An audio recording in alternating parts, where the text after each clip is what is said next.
Welcome, welcome, welcome. This is Edna White, and you are on Keeping It Real on Purpose. I am your host. I am your life purpose coach, author, speaker, and instructor. I want to welcome you all. You could be anywhere else in the world, but you're here with me today. And this is the place where experts have in depth conversations about their life, relationships, and business in real time. Real talk about real life on purpose, about successes, failures, issues, and insight to a better life. Today on the show, we're excited to have Linwood Jackson Jr., who is an author, a philosopher, and poet. Welcome to Keeping It Real, Linwood. Thank you for having me. Definitely keeping it real. I know. It's a lot of work, though, don't you think? It's beyond a lot of work. It's beyond it. I'm telling you, every fiber of you has to really keep it real. Like you really have to. I remember when I first started this journey and coming out of I guess not being real. Let me just say that. You know how traumas in your life kind of get you in a place, Yeah. And I had to literally pull my tongue out my mouth in front of people and bite it.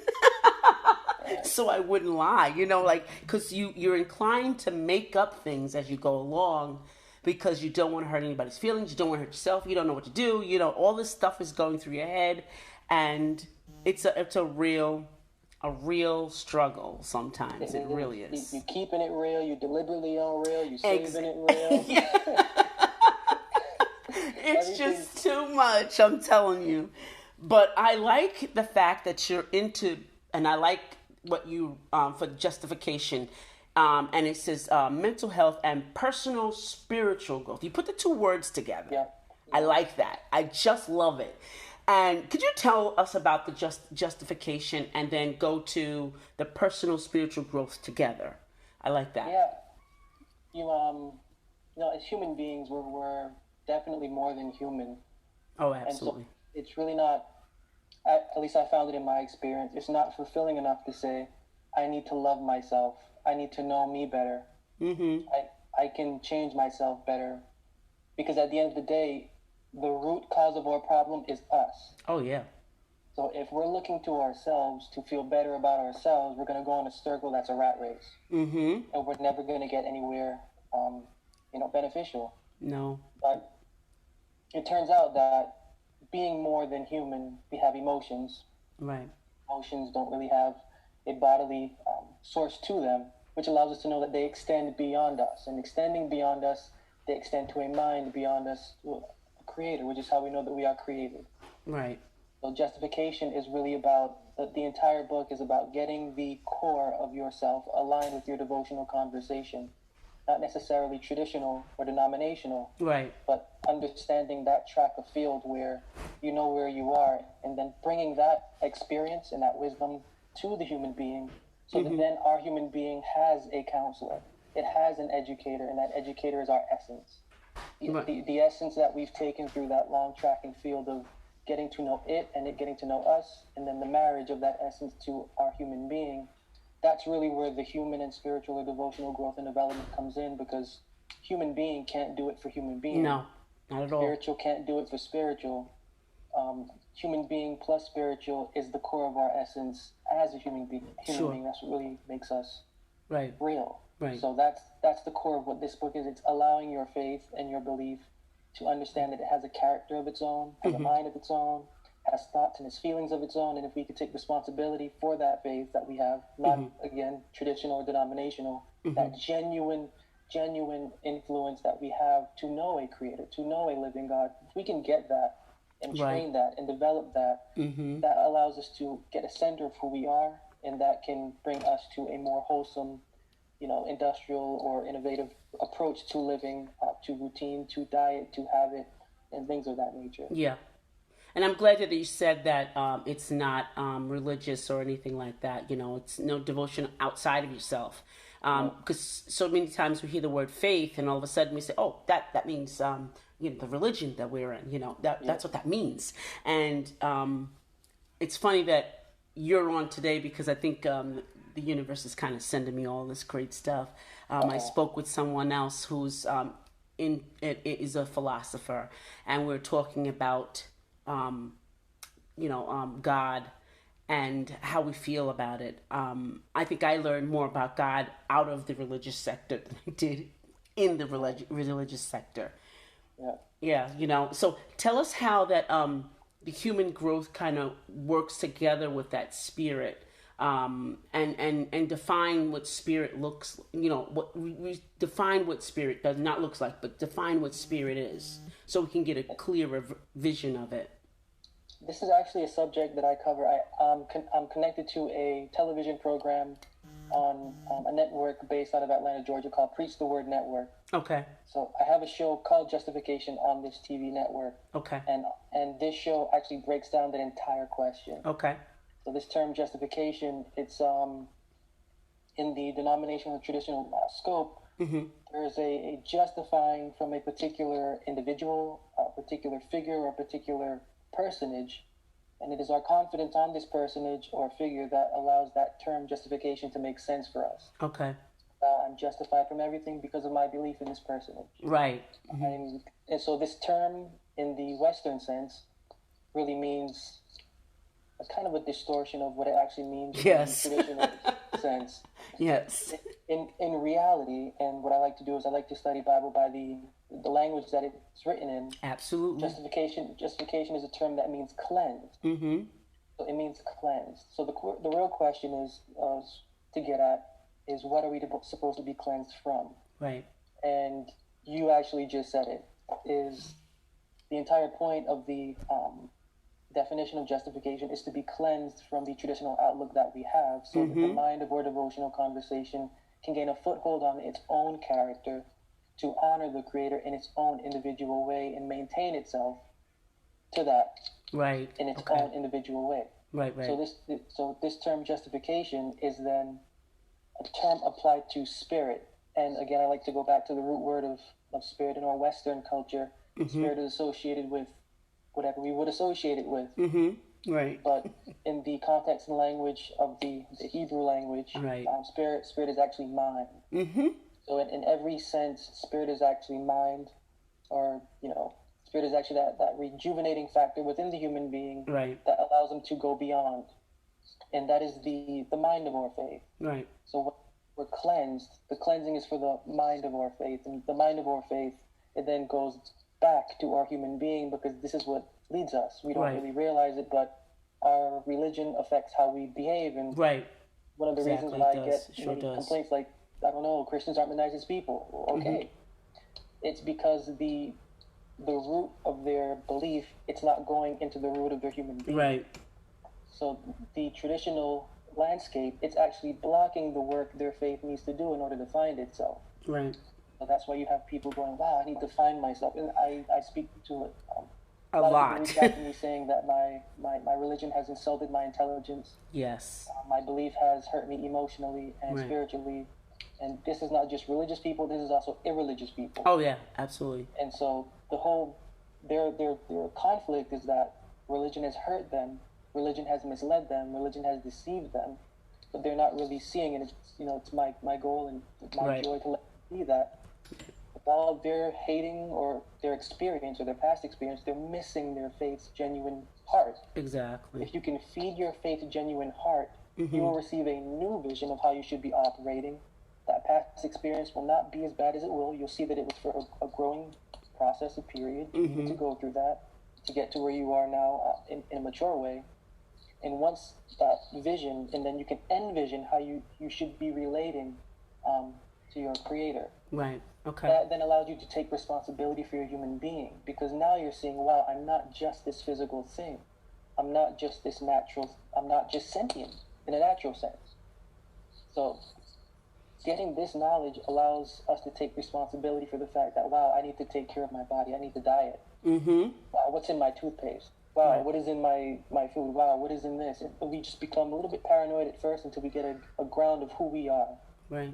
Once we get that ground of who we are, our human being can then have the balance that it needs, because it's aligned, not just human, not just devotional, it's Right. aligned. The marriage is complete. Right. And this kind of you're talking, and I'm saying this happened to me. It's like I started questioning, my mind, literally the toothpaste, as you said, like what's in this toothpaste, Yeah. like and it's funny because once I started aligning all of that, even the things that I ate disagreed with me. Like, oh, It's that's, true. and I can feel it. I can literally feel that when I put it in my mouth. Well, this isn't right. Whatever I have in my mouth, it's not making my mouth feel good. And it's funny how it's perfect the way you're saying this. This is perfect. Like, I experienced it. I didn't know what it was. Yeah, I that's didn't that know growth. what it was. I knew that I was on the right track as Yep. far as my life, my life and aligning myself spiritually. But I definitely feel the difference, even with soaps. Just using any. It's like, wait, I don't think this feels good. Even with It's true. clothing, it's like, oh, I don't think this feels good, and I Put throw it them away. away. Yep. It's weird. It's It's really really weird. weird. It scares you. It's almost like I felt like I had like this, okay, I have this disease. Like, something's inside of me because everything felt different. Everything was different. And there was a question, like, should I be using this? Should I be using that? What should I use? And I spend, oh goodness, I don't even want to tell you how long I spend in the store reading labels. Yep. I don't And know you want to tell you that. It's just bad. and it's all necessary. Yes, It's it completely is. necessary because now you're thinking not just for the physical. You're thinking, wow, this can actually affect if this hair dye gets to the root of my hair, it can Yeah. actually feed into the Mm-hmm. to the glands, and it can. It's just crazy when you start digging into You really, really a do. lot. Yeah, you really, really do. It's amazing. I mean, and I really did think I was something wrong with me. And I love how you, when I came out of the religious sector, I sat down for like 6 months, and I think, no, I don't think, I literally read the Bible over again, but I read it in the Hebrew language, and I researched each word. It was amazing how that doesn't mean that. Yep. I was transformed. It was like, that doesn't mean that. This is not what this means. And I'm like, what? And it was blowing my mind. Like, I was like a little kid, like, this can't be. Like, this just can't be. I was told this. And I see it like literally just the Hebrew language. It can't be translated as easy as we believe it to be. And I was like, oh wow. And when you said justification, that was one of the words those are one of the words that I was studying, and I was like, oh my gosh, this Yep. is perfect. Like, so I understand about the dogma that we kind of get, all this stuff gets put on us. How do you rejuvenate this the spirit in order to be like transformed? How do you do that? How can you start making that transition? Well, there's a couple of things. I like to John 3:6. That which is of the flesh is flesh. That which is of the spirit is spirit. Mm-hmm. And of course, that's absolutely vague. Right. But in its right context, flesh doesn't actually mean literal flesh. Right. Flesh in its correct context, if you have to get that word down to the Greek, it means conversation. So your Right. devotional conversation. And spirit doesn't actually mean spirit, it means mind. Mm-hmm. So it's actually saying what is for the devotional conversation's body is for the devotional conversation's body, and what is for the body of the spirit of the mind is for the body of the spirit of the mind. And Right. whenever I like to talk about the subject, I like to show that there's actually a divide here. There's a divide between what's for the body of the conversation, and then there's a mark in between it. And on the right, there is the body of the spirit of the mind. Mm-hmm. The root philosophy concerning justification is that what is for the devotional body or what is physical, the physical stuff, is Right. unhealthy. Mm-hmm. So, not the physical stuff, meaning we're so accustomed to routine, Right. Oh yeah. baptism, ritual, Yeah. rites, All those policies, rituals. Yeah. Yeah. standards. Mm-hmm. So this is the Bible's philosophy is that this is corrupting our genuine faith. But on the other hand, what is for the spirit of the mind is for the spirit of the mind. Mm-hmm. And that's how you actually begin the process. You begin the process by temperately and patiently refraining from your ideal perspective of what religion or your form of religion is, and discovering without the physical stuff what you actually believe. Mm-hmm. So the more you can take your physical stuff out of it, the more you can take your opinion out of it, the more you can take your belief out of it, that's actually the more you're going to realize, what's God now? Yeah. Because because the thing around my neck told me that's what God was. Right. The picture on the wall told me that's what my mom, my uncle, my best friend, Pastor so-and-so. Right. So then you strip all of that away, and the only thing that you're left with is you. And more than being left with you, you're left with you facing a faith or an inward or genuine confidence in the living God that has absolutely no faith or genuine confidence at all. Right. So then you're left making a decision. What do I now do? Do I, go backwards, or do I go forward into nothing? Yes. And that's the experience that is actually within the Bible. The way I like to say it is that 99% of the Bible is a form of a false show of religion, and meaning you give to the deity sacrifices. Right. And even point blank, you can find passages saying, I never once talked to your people about offerings and sacrifices when I brought them out of Egypt. So how did it begin? That's another thing, but that's literally yes, it is. And so the getting away from that, 99% of the Bible is giving offerings and sacrifices to a deity. Meanwhile, that same deity is saying, this isn't really what I taught you guys to do. Right.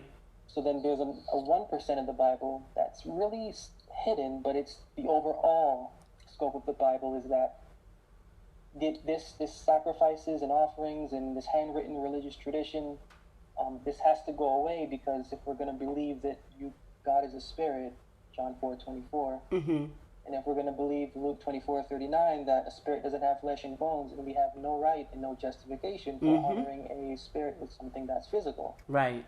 So this part of the philosophy then transitions to where you can find also, I'm going to bring you from darkness into light. I'm going to make crooked things straight. I'm going to bring you into a new way. You will no longer desire your gods. And that's the point of it.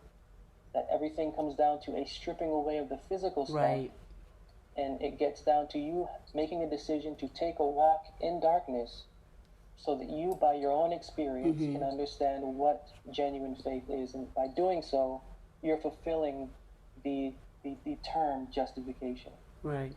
So justification isn't really even though it's a term. Right. The Hebrews, when they speak actions in their terms. Yes. So the term is actually a concept, and the concept is actually a inward purification from your former religious belief to now a more genuine and conscious devotional habit, which is more getting to your human being, as opposed to before it was negatively impacting your human being. Right.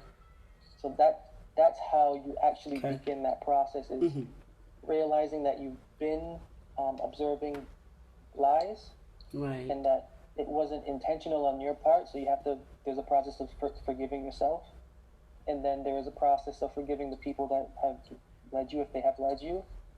And then there is a process of accepting that I can now move forward, or I can live in this torturous, heart that I have now, because I know I have a faith that I need to feed, but I'm too scared to do it because I don't know what's on the other side. Right.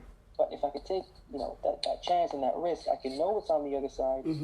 But what we don't know is that knowing what's on the other side, it actually falls back to our human being, and that's where we receive the ultimate, our well-being.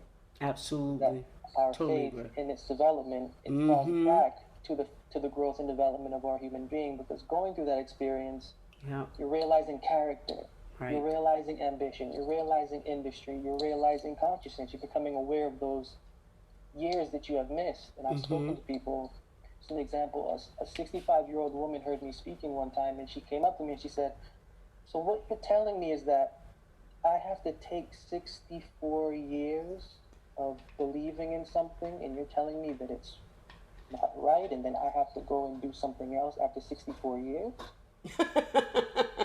Yes. Because but in her mind, it's just like, I have a set way. Yeah. I have a set way. I'm invested in this, come Yeah. on. I have a set way, but on the other hand, it's like, you're not too old to grow as a human being. You're still alive. Yeah. If your heart is beating, that means that you have Absolutely a reason for growing as a human being in devotionally, primarily. Yeah. So it's not too late, even though it seems like you've got 64 years of this one habit or multiple habits. It's just that lining. Sure. I like what you said. You've been observing lies. Observing is a deep word. You've been part of it. You've seen it. It's on you. That's really deep. The observing lies. It's really, really deep. And as you were speaking, I'm thinking about I want to say famous. They always say this all the time. Be renewed in the spirit of your mind. Yeah, Could you kind of like examine that and share that, because that is like the epitome of some of the religious sectors. Be renewed in the spirit of your mind. Well, I have a lot of, ever since I've made my work public, I've had a lot of conflict with the theological world, especially with the religious journals. So their perspective of being renewed in the spirit of your mind is, continually dive into the theories of theology and continually revive your faith on this personage that we have devoted our former and present time to. Renew your belief on this figure and everything that is surrounding it, so that then you can have a more confident contribution to what we are doing and a more confident contribution to your own belief. Right. But what they really don't quote is the verse before it. Right. I was gonna say they forget that part, but go ahead. I'm excited. Go ahead. And the verse before it actually says, so put off your former conversation, the old man, which is deceitful. Then it says, be renewed in the spirit of your mind. Right. Then it says, and put on the new man, which is created. So those three verses are the underlying factor for the movement that the Bible is actually calling for. It is that our former conversation, our former devotional habit, our former religious custom, you need to get rid of that. Right. And it's not necessarily that you need to get rid of it. Right.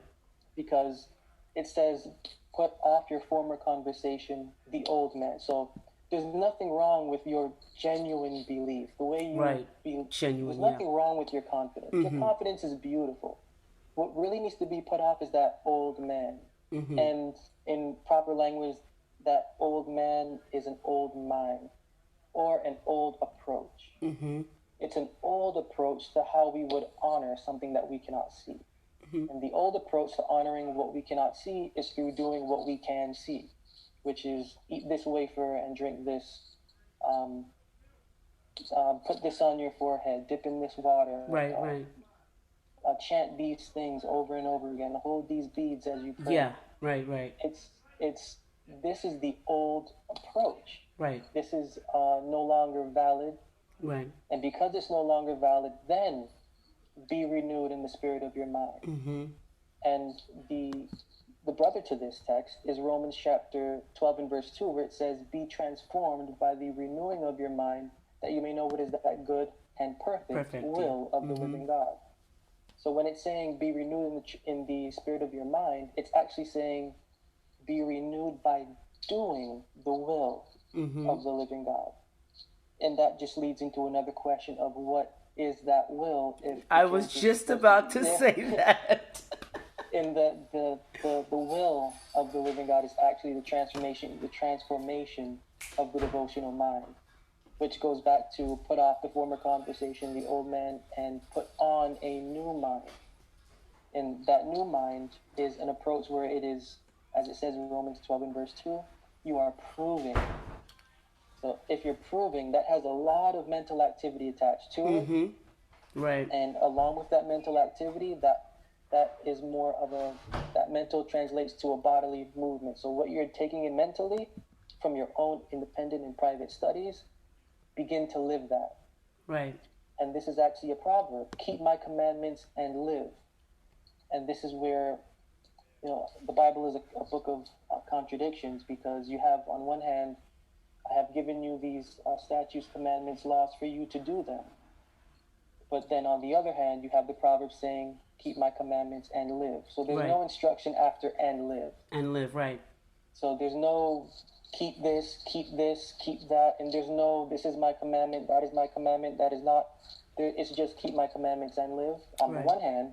And on the other hand, these are the commandments, and I've given them to you. Live them and do them. This is your righteousness.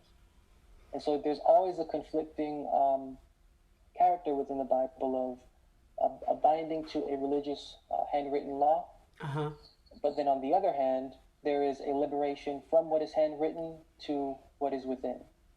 And so the ultimate scheme of, just even in the book of Ephesians, it's that form of conversation that you have that is tied to those traditional landscapes. Right.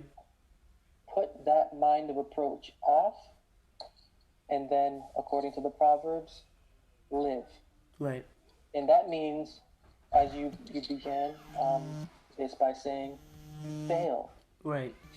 Fail, succeed, cry, get frustrated, feel depressed, keep going, take note, review, reflect, fail, repeat the process over and over again. That's what that word live means.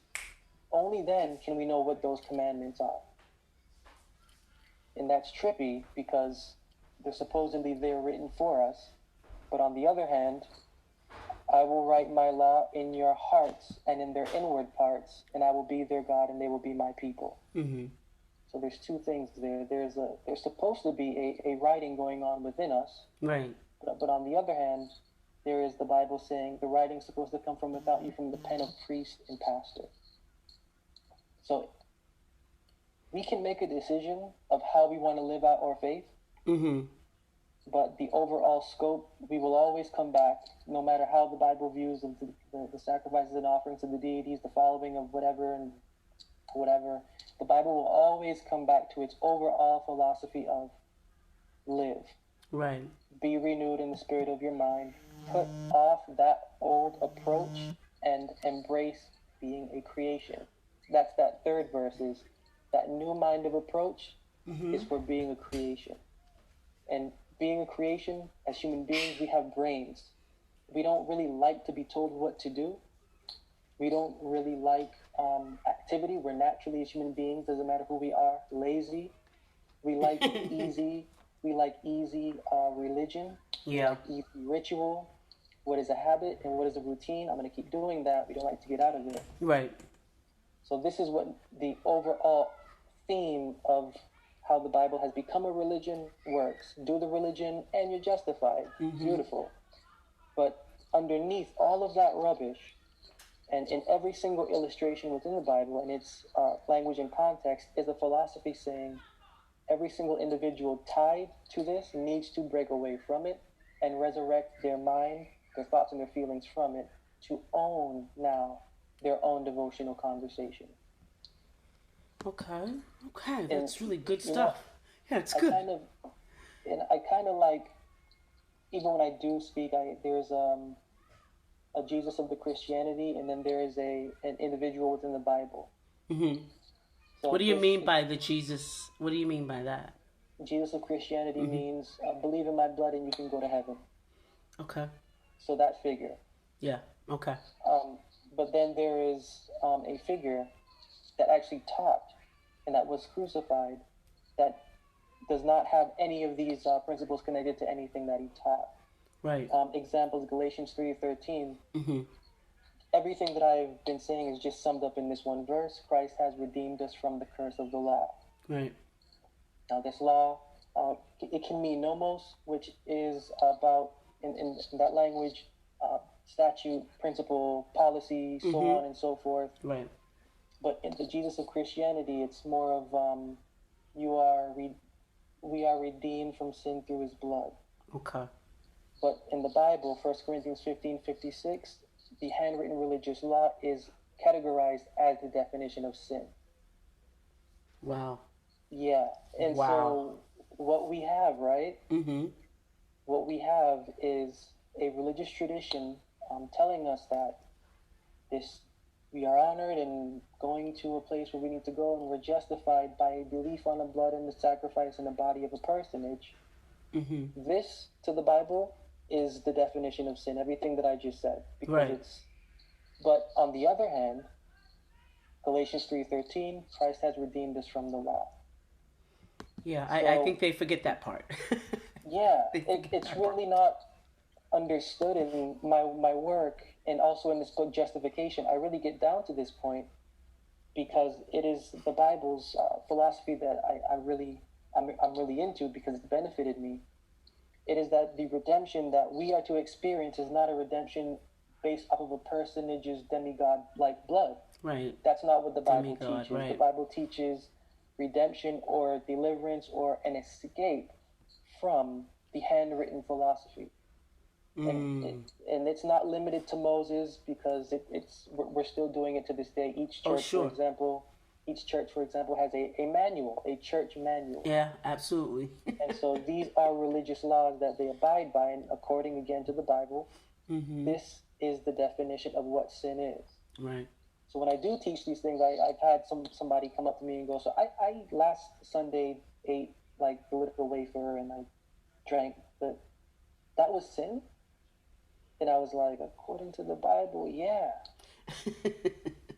Not, because it's so misconstrued, because the religion in and of itself, it's really not spiritual primarily. It's primarily flesh-based. It's primarily secular. Right. So when we think about sin, we're trained to think about sin as something that is secularly occurring. Right. Or secularly occurring inside of us. Right. That's not how the Bible defines sin. The Bible actually defines sin very specifically, which is why they actually may not highlight the verse prior to "be renewed in the spirit of your mind," because when you're putting off the former compensation, the old man, that old approach is attached to doing what is handwritten. So when you can put off what is handwritten, that old approach, then you have the opportunity to be renewed in the spirit of your faith's mind, and understand that there is a liberation from this for the purpose of you gaining knowledge of who you are, your experience, the living God, your connection, and your purpose in this life, as opposed to your purpose being the fulfillment of commandments and deeds. Right. Yeah. So what do you think about, and you talked about religion and all that. What do you think about Christianity being the religion? What do you think about that? What is your? I want to just hear what you have to say about that. I really do. I'll put it like this. Okay. Take this bread. This is my body, which is broken for you. Take this cup, which is the same. This is the blood of the New Testament. Okay. And then we have in the book of 1 Corinthians and the 2 Corinthians, Paul reiterating this, he said, meaning do this every time in remembrance of me. Right. So what we have in the Bible is a figure that the Christian religion is built around, forwarding what the Bible defines as sin, meaning a religious law. So you have an individual creating or initiating something that he was supposedly died to get rid of. Right. And that's sort of the way that I see the Christian religion, is that it is forwarding what the Bible is actually saying we as human beings and as devotional beings should actually pay no mind to. Right. And its central figure is being marketed for that very purpose. Right. So it's actually undermining the Bible by saying that it comes from the Bible. Right. Yeah, I like the word marketing that you're saying there. Marketing. Yeah. I like that because it opens another subject, but I like the word marketing because it is exactly that. And it brings all these other things that we have to almost have a religious right. And I said this the other day to someone. I said, you do all those religious rites. I've done them in the past. And I said, but where does it get you? Yeah. Where, how far are you to where or you're thinking it is, and you don't really know it's there. So you like it's like this whole menagerie of like you're not really certain. So it's just like you said, you have to go back to yourself now and kind of get answer those questions and like leap off the cliff and say, hey, I don't know what's coming, but I'm going to try to live. Let me do that. And kind of take that leap of faith. And do that. And that's how you know that a creator actually exists, because then you get to realize I'm a creation. Right. You get to go through that period of frailty. And then by doing that, you can actually understand that there's something beyond you at work here. Right. And something else that attached to that I like to bring up is 1 Corinthians 10:29. The second portion of that, Paul is saying, why is my liberty judged of another man's conscience? Yep. And the whole, what he's saying in this chapter and the ones before is that the Corinthian ministers were mixing philosophies with philosophies that had nothing to do with what Paul was teaching. Mm-hmm. And so they were coming up with new religious principles, and it was damaging what Paul had given them initially. And so, the idea is, for why is my liberty to be judged or to be based off of somebody else's penmanship? Wow. Why not allow your own self to struggle for your own penmanship? Mm-hmm. And not only believe that penmanship is the all in all, but continue to refine it. Right. Continue to make that journey the life journey, because that's what this is. Right. It's a life journey until we hit the casket. Yep. Exactly. Continue to refine, aside from, depending on the penmanship of someone else, which is coming from a conscience that's not yours. Mm-hmm. Somebody else's. Mm-hmm. I like to just bring that out for the simple fact of, again, the conflict of modern or popular theology is the dictation of the experience by a personage. Meanwhile, you have the Bible just saying, do the opposite. And, right. And it even tells you that the book of Isaiah, they love me from their mouths, but from their heart they're not with me. Right. And everything about me is taught by the precept of men. Wherefore, I'm going to do something very different, and I'm going to turn their wisdom upside down. Now, this turning upside down of their wisdom is the turning upside down of that old approach. Right. The old approach was cool, but now it's upside down. Mm-hmm. And now what's upside down is once you're without all of that, it's just you. It's right. just you, and it's just me. your mind. Mm-hmm. And so now it's gaining that strength with you and just your mind, and developing that confidence that you will be heard by a mind greater than yours. Yes, absolutely. This is so great. This is great philosophy for the audience and myself. I'm getting to know a lot of what I've experienced and I didn't have the words for. If that makes sense. What I have experienced and I never had the words for, and you articulated everything that I felt, that I've gone through, and I now know what it is. So I'm definitely going to buy the book Justification, but tell us how to get it. Tell my audience how to obtain your book Justification. Sure. You can go on Amazon. You could even just Google my name or the book, Linwood or Justification, or go to my website, linwoodjacksonjr.com, and all's there. Okay, great. What else is coming on the horizon for you? I heard about your show on the public television. Yeah. Okay. What's going on? We can look you up and follow you around. I'm now putting together a new book to publish. It's going to be based on empathy. Okay. It's called a faith that works. Yeah, I saw that. Yes, I saw that. Yeah. And that's going to be based off of the fact that our experience is supposed to serve us so that we can actually serve other minds. Mm-hmm. So developing a spirit of empathy, whether it's in organization, whether it's in ministry, whether it's in self, whether it's in relationship, right, whether it's in friendship, whatever our communion with the living God is, the result of that in its demonstration is supposed to be empathic. Right. and empathic to the point of extending into the universe of benevolence. Mm-hmm. And the result of that benevolence and the benevolent effect that we have from studying these things and from going into that darkness, it's supposed to allow us to grow comfortable with the fact that others may not know who they are. Right. And with us now being conscious that they may not know who they are, we can then develop, empathy towards what they may be going what through. they're going through, right? And it's that experience that becomes centralized in the cultivation of faith that can help us connect with one another intricately and better, and that's just literally what the entire book is about. Okay, great. Well, we're going to look for you on those platforms, and we're going to look forward to getting your book. Now I'm going to turn the tables on this part because we know all about your philosophy and what a wonderful author you are, and I haven't heard any poetry yet, so. Oh man! just give us a little bit of that. Give us a little bit of the poetry. Oh man, I wish on the spot. On the spot. Jeez. Okay. Here it comes.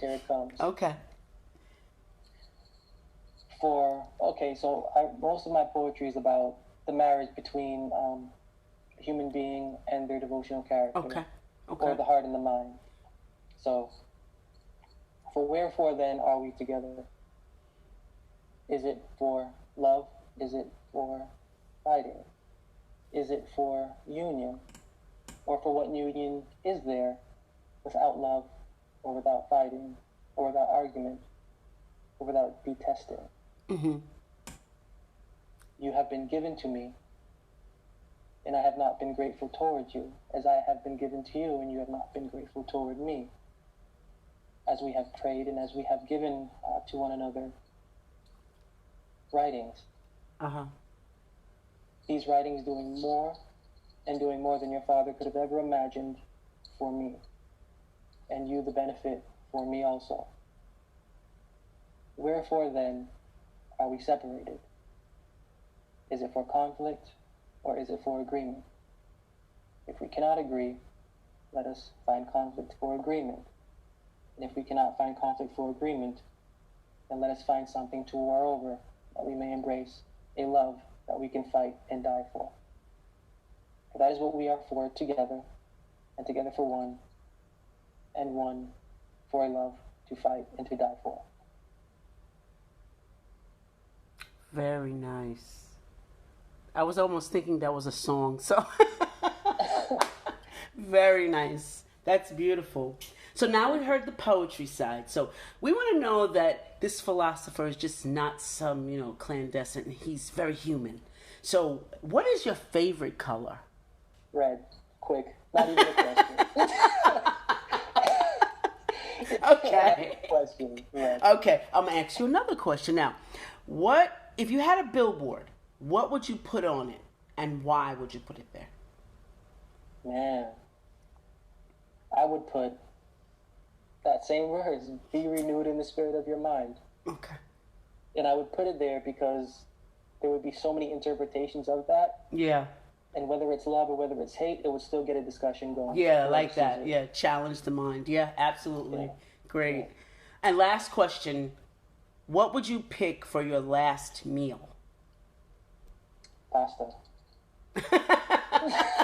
Easy, right? Easy, you answer. yeah. Usually, everyone gets kind of stumped when I ask these questions. You just like boom, boom, boom, boom. My two loves, red and pasta. Okay, all right, and Yep. sauce, right? Sauce on top of it. Exactly. There you go. Exactly. That's great.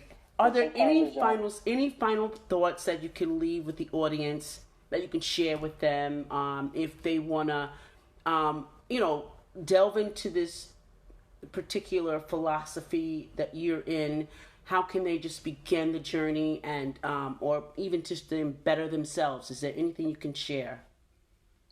Yeah, if you are willing to or are going through that period in your life, begin writing. Write anything at any time about how you feel. Mm-hmm. And especially spend time with those words. I will always say spend time with those words within the Bible. Even if it's a sentence, even if it's a paragraph, even if it's less than 1 minute, pay attention to what you're reading and then just take a moment to reflect on what you have read. Mm-hmm. That way, then you can actually be read of the Bible instead of reading the Bible. Right, nice. So, being read of the Bible, then you can then begin to spend time with those principles and get them cultivated more in yourself, away from the negativity that you feel wherever you're feeling it. That way you can begin to, without even knowing what it says, live.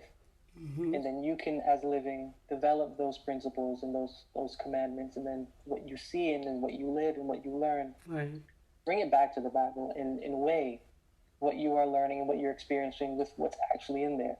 And that's actually the first step, is that once you can get that experience, get that wisdom, right, bring everything back to the source.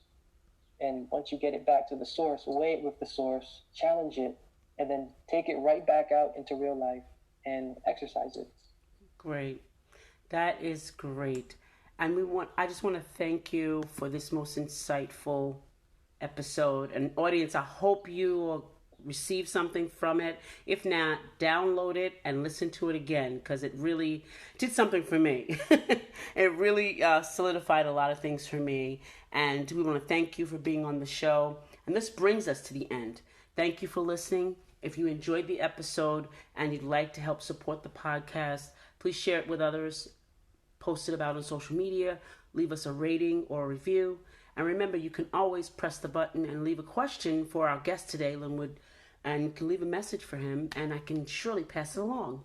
And to catch me, you can find me on Instagram, Twitter, and Facebook at EJW Coaching. Thanks again for being here. And this is Edna White and my guest, Linwood, saying bye for now.